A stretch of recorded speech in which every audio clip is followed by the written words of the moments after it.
Yo soy hija de Susana Mata y de Juan Alejandro Barri. Los dos fueron desaparecidos, asesinados y desaparecidos en el año 1977 en Uruguay, en un operativo conjunto de las Fuerzas Armadas Argentinas y Uruguayas como parte del Plan Cóndor. Yo nací en el año 75 en la cárcel de Olmos. Mi mamá en ese momento estaba detenida junto, en ese año había alrededor de 1.500 presos políticos. Era el momento donde, ya habían hecho su aparición la AAA. En ese momento mi vieja es detenida justamente por su militancia en el sindicato docente y por su militancia política también en Montoneros. Ella inició su militancia política desde muy chica como militante docente en el gremio, junto con sus compañeras, con mi tía, también Susana Papic, que también está desaparecida. Se conocieron en la militancia y empezaron a organizar a los docentes. Lo que me contaban sus compañeras de militancia, que con dos objetivos. Por un lado, consideraban que los docentes querían recuperar el sindicato porque consideraban que los docentes tenían que ser parte y considerarse parte de la clase trabajadora.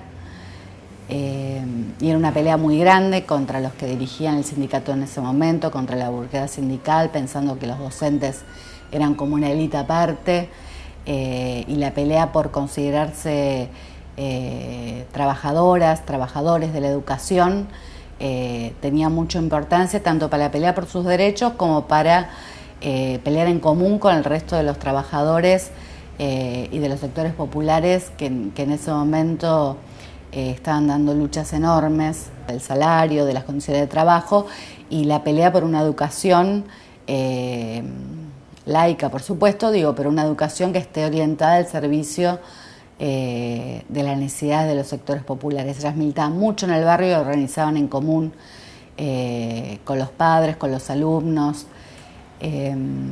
Mamá, por esa razón es elegida secretaria general del sindicato docente de Almirante Brown. Era un sindicato muy importante en ese momento. Y es una de las razones por las cuales es detenida en el año 75, incluso en la ficha de detención figura que es por su actividad gremial, catalogada por supuesto como delincuente subversiva. Yo, a través del relato de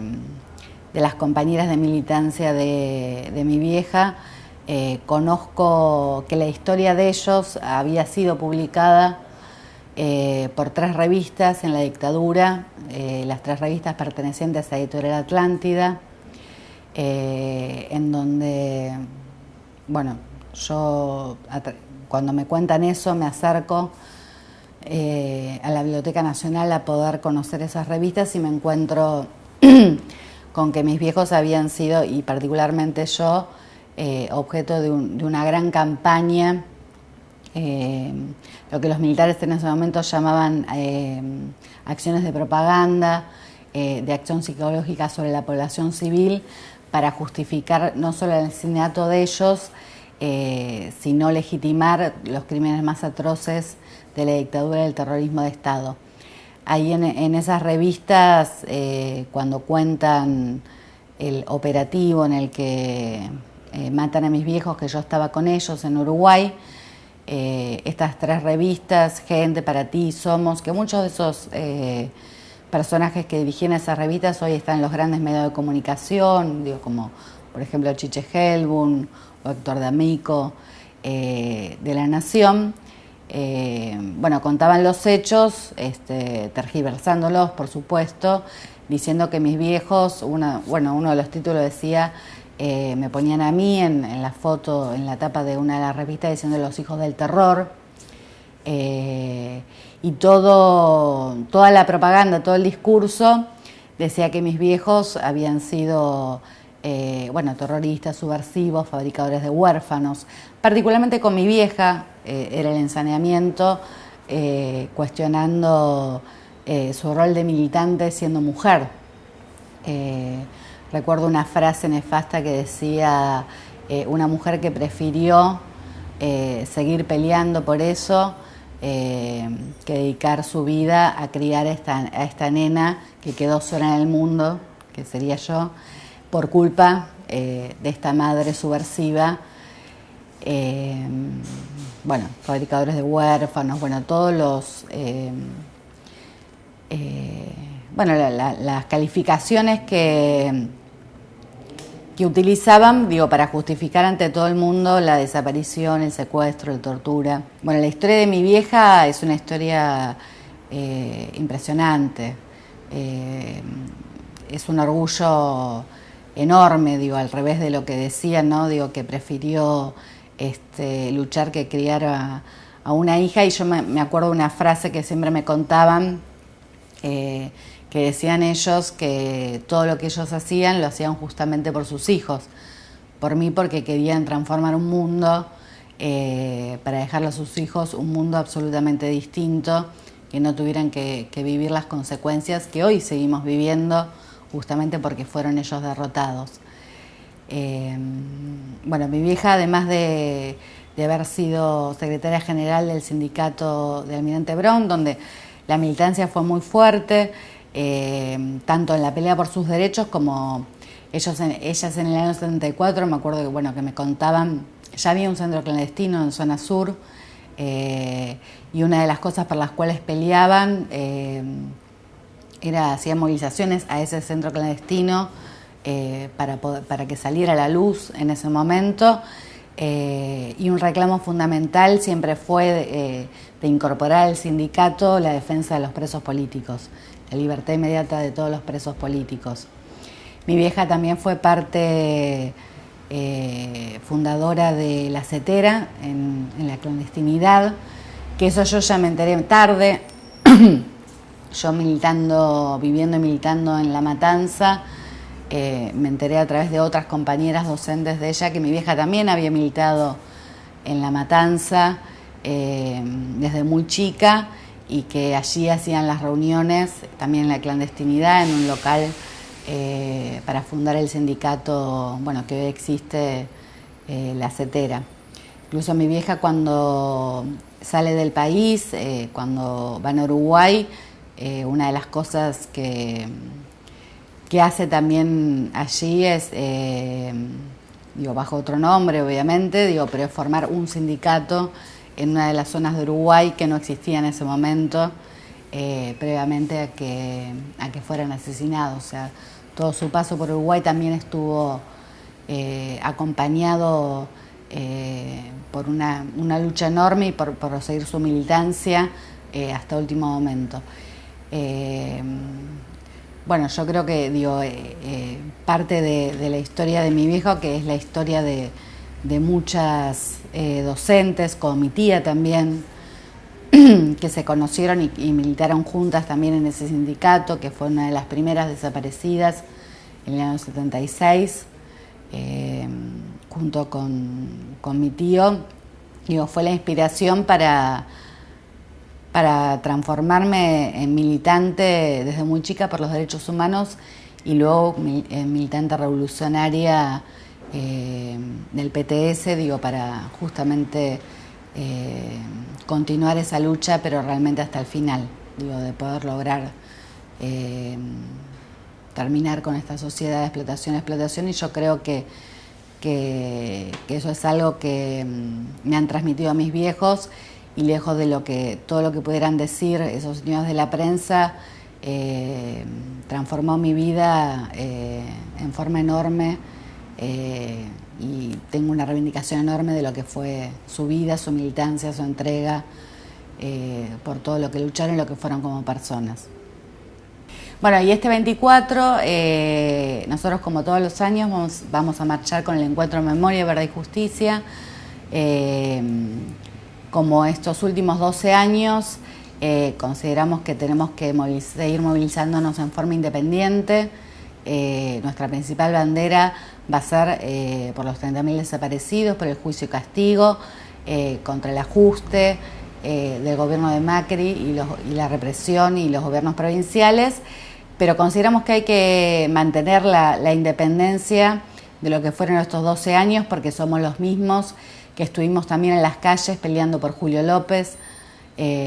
contra el encubrimiento y la impunidad del poder político, peleando en las calles contra quienes votaron en el Congreso la aplicación de la ley antiterrorista, que hoy es una herencia enorme que ha tomado el macrismo para poder desarrollar sus políticas represivas, los que luchamos por Luciana Rubio, por los miles y miles de jóvenes que fueron asesinados por las fuerzas de seguridad en todo el país, con la complicidad absoluta del poder político, de los jueces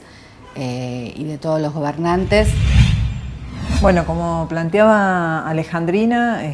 los docentes han sido parte de una tradición enorme de lucha en los 70, no solo contra los planes de ajuste, sino también contra la dictadura y por las libertades democráticas, y es uno de los puntos que nosotros, los docentes del Frente de Izquierda, en el marco de las listas que hemos recuperado los sindicatos, también lo hemos tomado. Por ejemplo, ya contaba la pelea por la libertad de los presos políticos. Bueno, nosotros es una de las banderas que levantamos permanentemente, la defensa de las libertades democráticas. Lo hemos hecho durante todos estos años de kirchnerismo, con relación a los petroleros de la acera, con relación a todos los miles de procesados que ha habido por luchar. Y también lo hacemos ahora, lo hemos hecho, por ejemplo, levantando la defensa de Milagros Salas, a pesar de las diferencias que tenemos con ella, porque consideramos justamente que los trabajadores, nos consideramos trabajadores y parte de una clase que tiene que enfrentar justamente la política de lo que hoy, como decía Alejandrina, representa Macri, pero que además como clase también reivindicamos y queremos recuperar toda la tradición que ha tenido nuestra clase en la Argentina. Entonces, bueno, la historia de la madre de Alejandrina, de la tía de Alejandrina, para nosotros es una experiencia muy valiosa, que queremos recuperarla no solo en el sentido de la memoria, sino en el sentido de volver a levantar esa pelea política, digamos, desde los sindicatos, particularmente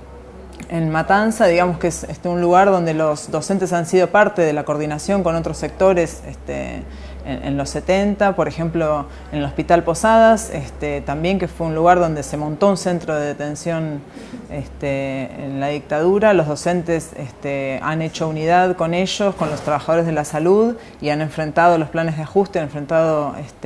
a la dictadura. En La Matanza particularmente también el gremio ha sido parte, digamos, de la resistencia a la dictadura, y bueno, son esas las tradiciones que queremos recuperar. Nosotros estamos investigando no solo a los 600 docentes que se sabe y se conoce que hubo desaparecidos, sino, por ejemplo, nos hemos enterado de muchos docentes que han sido caratulados como cesanteados o que han hecho abandono de trabajo, y son docentes que han sido desaparecidos o despedidos justamente por una ideología de izquierda o por cuestionar el orden en ese momento. Entonces, que bueno, que en ese sentido nosotros queremos este 24 de marzo reivindicar esas banderas y además darle un significado y un sentido concreto en las peleas que tenemos hoy planteadas. Nosotros nos ha tocado como parte de la clase trabajadora que viene resistiendo el ajuste en el gobierno de Macri, ser uno de los primeros que enfrentamos la política de techo salarial, y aún todavía hay muchas provincias que están en conflicto resistiendo, como es Mendoza, contra un ataque al salario y una restricción a las condiciones de trabajo, como es el ítem aula, o los compañeros docentes de Santiago del Estero que han resistido represiones. Entonces, que bueno, que en ese sentido queremos que este 24 de marzo no solo levantar las banderas de tradición de lucha de los docentes, sino también que sea una plaza llena de guardapolvos enfrentando las políticas de ajuste que está aplicando Macri, pero que también las ha aplicado el kirchnerismo estos años. Nosotros lo hemos vivido en la educación, cuando Cristina nos decía que éramos unos vagos y trabajábamos 4 horas y teníamos 3 meses de vacaciones. También lo ha hecho con otros sectores de trabajadores, por eso nosotros lo hemos utilizado incluso en nuestro sindicato para solidarizarnos y fortalecer la pelea de otros trabajadores, como han sido los trabajadores de LEAR, por ejemplo, que han desafiado a un sindicato, a la justicia y al gobierno, y que hemos sufrido junto con ellos la represión del gobierno anterior, ¿no es cierto?, perpetrada por Bernie. y que bueno, en ese sentido todas esas banderas, digamos, las seguimos levantando hoy. Es por eso que este 24 de marzo queremos ser miles de guardapolvos blancos junto con la izquierda, con el Encuentro de Memoria, Verdad y Justicia, levantando las banderas de los desaparecidos, pero también reflotando sus luchas y encarnándolas en nuestra propia lucha. Particularmente este 24 de marzo, Macri le ha abierto las puertas a Obama para visitar nuestro país en esta fecha, lo cual consideramos una provocación porque Obama representa a los Estados Unidos, que ha sido una parte financiera importante, un rol financiero que ha tenido sosteniendo los golpes de Estado en América Latina. Por eso es que queremos repudiar su visita y desenmascarar esos anuncios hipócritas que hace de querer abrir los archivos, que es una pelea histórica que venimos teniendo la izquierda y los organismos de derechos humanos independientes, porque se abran finalmente y definitivamente todos los archivos de la CIDE y del Estado. Así que este 24 no solo peleamos contra el ajuste, contra la represión, sino también contra la injerencia del imperialismo en nuestro país y contra la visita de Obama.